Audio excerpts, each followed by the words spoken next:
Ya, assalamualaikum warahmatullahi ta'ala wabarakatuh. Alhamdulillahil qawi sultanu al-wadil birhanu al-maqsud fil wujud karamu wa isanu. Allahumma sholli ala sayyidina Muhammadin sholatan taghfiru biha dzunub atus subar qulub wa tantariqu bil ansub atali nuba asuf ala alihi wa sahbihi melalui masuk. Saya ucapkan selamat pagi, selamat siang, selamat sore, selamat malam untuk para sahabat-sahabat semua.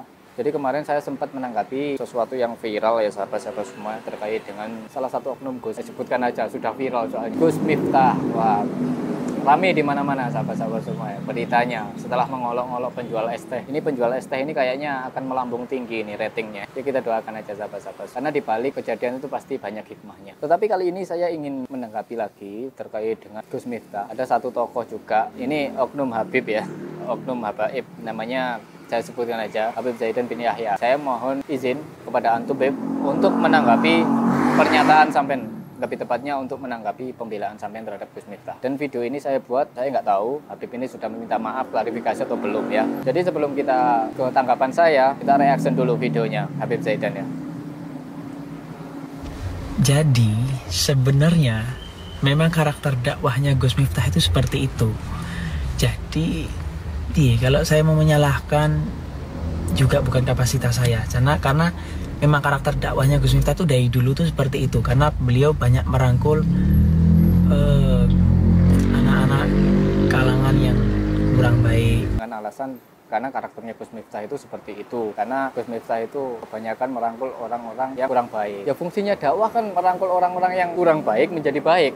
Kan seperti itu. Ya nggak salah juga sih pernyataan. Tapi di sini saya garis bawahi, saya ingin menanggapi juga bahwasanya orang pendakwah itu harus mempunyai karakter yang baik. Seorang pendakwah harus membawa akhlaknya Nabi Muhammad SAW. Yang mana Nabi Muhammad SAW itu selalu mengedepankan akhlak, selalu mengedepankan adab. Dulu ada sebuah hikayat, dulu ada sebuah cerita bahwasanya Nabi Muhammad SAW itu pada saat beliau majelis taklim atau beliau menyampaikan ilmunya Allah Subhanahu Wa Taala bersama para sahabat, ada satu orang membawa cangkul, dan satu orang membawa cangkul ini tidak menghiraukan majelis taklimnya Nabi Muhammad SAW. Lalu dikomentari oleh satu orang sahabat Rasulullah. Komentarnya itu keras. Orang itu siapa sih? Ada Rasulullah ngaji, ada Rasulullah majelis taklim. Kok nggak peduli sama Rasulullah? Tiba-tiba nyelonong aja bawa cangkul. Lalu kemudian ditegur sama Rasulullah SAW karena Rasulullah ini selalu membawa akhlak, selalu membawa adab. Kata Rasulullah SAW, kamu jangan seperti itu. Bisa jadi orang tersebut itu habis pulang kerja, yang mana dia kerja itu mencari nafkah untuk keluarganya, membahagiakan keluarganya, menghidupi anak istrinya. Nah dari situ kita bisa tarik kesimpulan bahwasanya karakter seorang pendakwah itu harus mempunyai adab, akhlak yang baik. Kan begitu sahabat-sahabat semua. Entah itu alasannya dakwahnya sering merangkul orang-orang yang kurang baik. Ya sekarang logikanya gini sahabat-sahabat semua. Seorang pendakwah itu yang kita kenal bahwasanya kan menyampaikan hal yang bersifat baik. Ya walaupun kita dengan alasan bahwasanya yang kita rangkul itu belum baik, tapi kita harus mencontohkan hal yang baik. Masa kita mendakwai orang yang kurang baik dengan mencontohkan hal yang tidak baik? Kan sama-sama gimana gitu ya para sahabat-sahabat semua. Dan dalam situasi kemarin bahwasanya para sahabat-sahabat semua itu kan jamaahnya itu kan di suatu perkampungan yang mana itu dari berbagai kalangan masyarakat juga. Jadi enggak kalau misalkan dakwahnya di klub malam atau dakwahnya itu di diskotik, tempat-tempat seperti itu, mungkin sebagai orang tersebut bisa menerima hal itu karena sudah familiar dengan kata-kata seperti itu ya, kata-kata hinaan, kata-kata cemoohan dan lain sebagainya. Tetapi kalau kita lihat kondisinya kemarin itu kan berbagai macam kalangan masyarakat kan gitu para sahabat-sahabat semua. Ini saya cuma menanggapi saja ya. Jadi kesimpulannya kalau pembelaan daripada Habib Zaidan ini memang karakternya seperti itu, ya pendakwah harus membawa karakter Nabi Muhammad SAW, itu aja. Gitu. Soalnya ya pendakwah itu membawa ilmunya Allah Subhanahu Wa Taala yang dibawa oleh Rasulullah SAW, kan gitu para sahabat. Jadi meneruskan perjuangan daripada Rasulullah SAW, harus bisa mencontoh Rasulullah SAW agar seorang pendakwah itu menjadi uswah sahabat. Seorang pendakwah itu harus bisa menjadi contoh. Harus bisa menjadi contoh dari perilakunya. Perilakunya itu harus bisa menjadi contoh untuk jamaahnya. Masa jamaahnya dicontohkan seperti itu? Itu ya para sahabat-sahabat semua ya. Kita lanjutkan. Katanya Habib Zaidan tadi kalau nonton video harus full gitu ya. Dirangkul. Jadi metode dakwahnya beliau seperti itu. Satu lagi, beliau tuh kalau memberi kalimat-kalimat seperti itu tuh kalimat-kalimat spontan. Jadi bukan kalimat yang disengaja. Toh kalaupun beliau seperti itu, emang makanannya, minumannya semua diborong sama Gus Miftah. Ya gitu ya. Beliau kalau mengeluarkan kalimat-kalimat seperti itu adalah spontan gitu ya, bukan sengaja dan lain sebagainya. Harusnya kan walaupun spontan, itu kan beliau tahu kalau itu di depan jamaah banyak gitu loh. Andai kata orang yang jualan itu adalah orang tua kita misal, dibuat bercandaan seperti itu, bercandaan yang merendahkan orang lain. Kata Nabi Muhammad SAW dalam hadisnya disebutkan, ciri-ciri orang sombong itu ada dua, yaitu adalah tidak menerima kebenaran. Yang pertama, yang kedua adalah merendahkan orang lain. Yang pertama adalah tidak menerima kebenaran. Yang kedua adalah merendahkan orang lain. Itu ciri-ciri orang sombong. Dan orang sombong itu tidak akan masuk surga kata Nabi Muhammad SAW ya.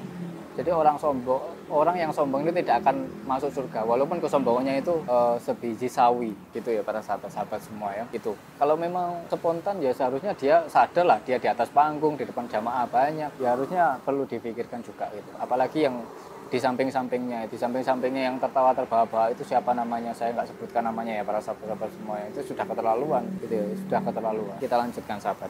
Mang Gus Miftah itu udah biasa kayak gitu. Jadi susah. Besok kalau ngeliat videonya yang full, oke Mas, jangan marah. Yang mulia memang dalam dunia dakwah itu ada yang bercandaan, ada yang guyonan. Karena ya apa ya, masyarakat sekarang kan biar lebih fresh otaknya, nggak ngaji, metenteng enggak. Tapi kan kita juga harus tahu kadar atau ukuran bercandaan kita itu menyinggung orang lain atau enggak gitu kan. Kadang bercandaan itu bisa menyakiti hati orang lain loh, para sahabat-sahabat semua. Itu bercandaan yang tidak diperbolehkan. Kadang niat kita bercanda tapi orang lain hatinya terluka, hatinya merasa direndahkan, orang lain merasa insecure, kata anak muda kan seperti itu. Itu ya para sahabat-sahabat semua. Saya nggak tahu ini Habib Zaidan ini sudah klarifikasi atau belum, karena emang sudah nge-up juga, beliau speak up juga saya ini lihat di TikTok ya, di akunnya siapa saya nggak tahu. Yaitu kesimpulan kalau tanggapan saya bahwasanya para sahabat-sahabat semua, seorang pendakwah itu adalah uswah, adalah contoh bagi jamaahnya apapun alasannya. Ya memang kalau seorang pendakwah itu kan menyampaikan hal yang baik kepada orang yang belum baik. Kalau orangnya baik ngapain kita dakwahi kan gitu,